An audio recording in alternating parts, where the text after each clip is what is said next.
My name is... Welcome to my show. Sit, enjoy, relax.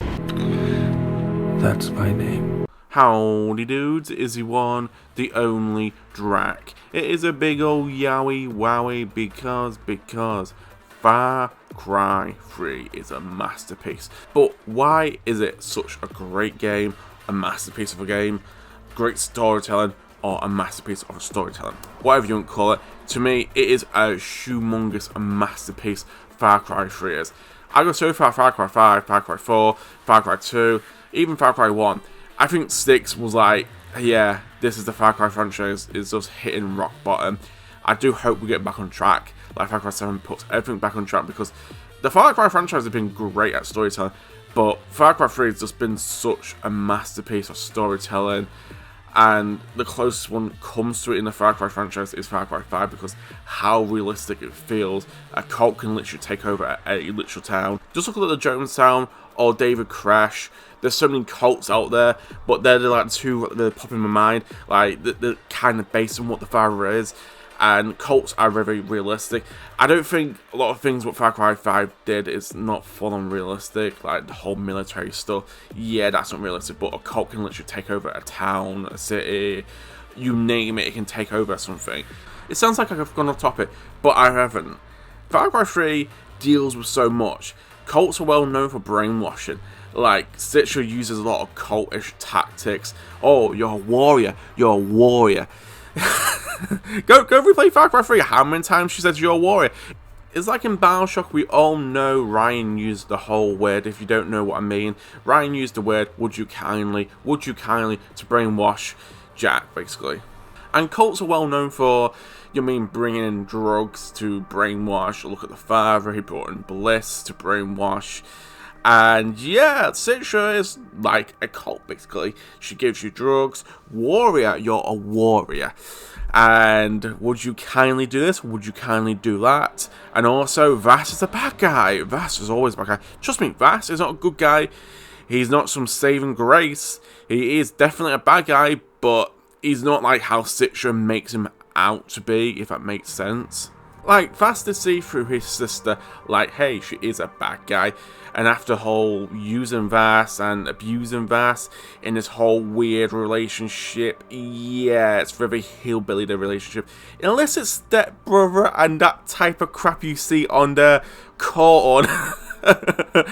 It should be a laugh out. It's just very weird because they don't have the same last name. She's Tollerman something. I can't say the last name. Tollerman, I can't say. But he's a Montenegro. He's Vass Montenegro. She's Citra Tollerman something. I can't say the last name to save my life. So they don't really have the same last name. This is just my theory. I think they're stepbrother and sister.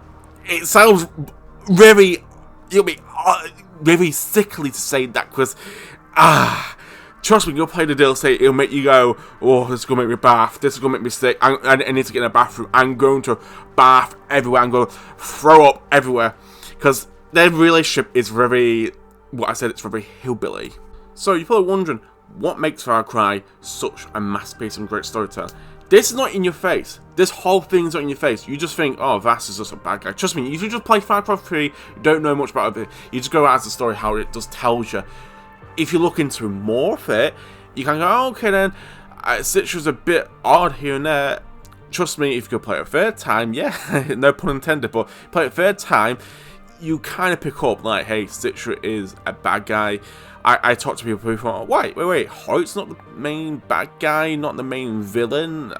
You mean Lopez off? I thought Vass was like a medium. I always say to people, Vass is just like geezer there, doing everybody's bidding. He's getting abused by everybody. He gets abused by Hoyt, he gets abused by Citra. It's a non-stop like shit show for Vass, basically. I'm not saying feel pity for him. He's a bad guy. He's a definitely bad guy. He's not a good geezer. Definitely insane, definitely crazy, probably lost the plot years ago, but altogether he's not a good guy. I'm starting to yarn on and regurgitate some of my points, but when you replay Far Cry 3 or play it a first time, you don't really pick up how villainous Citra is. Trust me, you play it a third time, fourth time, whatever. I played it a third time, I really picked up that, hey, Citra is very manipulated. She uses you a lot. She uses drugs. She also uses herself, on you. And sometimes it feels a little, away from me from that Nirvana song, because you don't consent to this. You do not consent. It's like, oh wow, Citra, amazing. And she talks about all these, the warrior, you defeating the warrior. It's like, oh cool, amazing.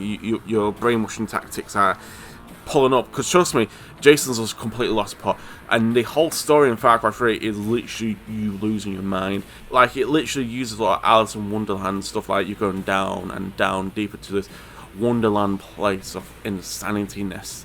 Down the rabbit hole, basically. It's just utterly chaos and anarchy. Your brain literally slips. You're like, you're a warrior now. You're going to destroy everything. And after you destroy everything, only thing you got left in your path is Citra, and you got to go say, hey Citra, I did everything. I destroy Hoy. I destroy Vass. Everything's done. You mean you've killed everything on the island? You mean you've done everything? There's nothing else to do. You've done it. You've done everything. So you go back to Citra, and it's up to you which path do you want to take. Take Citra's path or save Lisa. That's what I'm trying to say. It's like you've done everything on the path. I believe Citra was, a puppet master behind the scenes, pulling all the strings. Like, little hints here, hints there, hints there. That's the person bad guy. In reality, she is the main bad guy. This is why Far Cry is such a great masterpiece of her storytelling. It doesn't put it in your face like Citra this, Citra that. Citra don't really play a big part in Hoy. She doesn't really play a big part. You see a lot of Hoy. It's found in Vass you see a lot of Citra. But after you get Vass out of the way, it's a lot of Hoyt and a lot of other stuff. It's near the end of the game you see Citra. And that's really it. And that's what I really love about Far Cry. They don't try to tell you the whole story. It's up to you trying to put things together and figure out, oh wait, Citra was the main villain. They don't tell you that. That's what I love about Far Cry 3. It's amazing. Great storytelling. And also what makes it a great storytelling, the whole Far Cry 3, it talks about insanity and talks about like, hey, how you killed all these people, it questions your morals. That's amazing. I know a lot of games do it nowadays, like questions, oh, you're killing this person, do you think, do this, do that, blah blah blah blah. We all seen it 1,000 times about questioning the players' morals about killing. We get it. Far Cry 3 did it in such a unique way. You can say it's outdated nowadays because a lot of people just took Far Cry 3 and copied it and pasted it. But at the time, Far Cry 3 was like the first one to do it. The point is other games, but Far Cry 3 was my first one to experience it, and I was like, wow, this is amazing. This is great storytelling. I love Fallout New Vegas, but Far Cry 3 stories questions a lot of stuff, like your insanity, you killing people, and so much other stuff what I've mentioned in this video. It's just like, wowee or wowee, this is a great game, and still today it lives up to its masterpiece standards. Because a lot of the games you play, like what people consider masterpiece standards, are like probably outdated, like graphics and mechanics. Look at Silent Hill 2, look at Resident Evil 4, very outdated mechanics, graphics. With Far Cry 3, there's not much outdated stuff. Everything feels fresh. I love the shooting mechanics. I played it again, I was like, wow, the shooting mechanics are still really good. And this is 2013. Like, the music is still so good. So many people still play the music from Far Cry 3. The graphics, they remind me of like Extra 60 / like Borderlands. I can't really describe them, but they're not outdated, but it fits the right time period when this game came out. Like the PS2, when you play like Silent Hill 2, Resident Evil 4, you can go, yep, that's the time period when this came out. That's what I mean, it fits it perfectly. There is other games what are like masterpieces that don't really live up to the graphic standards, but these are my favourite graphics. These are like the graphics I grew up as a kid, and I go, wowee, oh wowee, these are amazing. So enough yapping on. What's your opinions down below about this video? What's your opinions about Far Cry 3? Please like and subscribe. So yeah, signing out for now. Have a great day.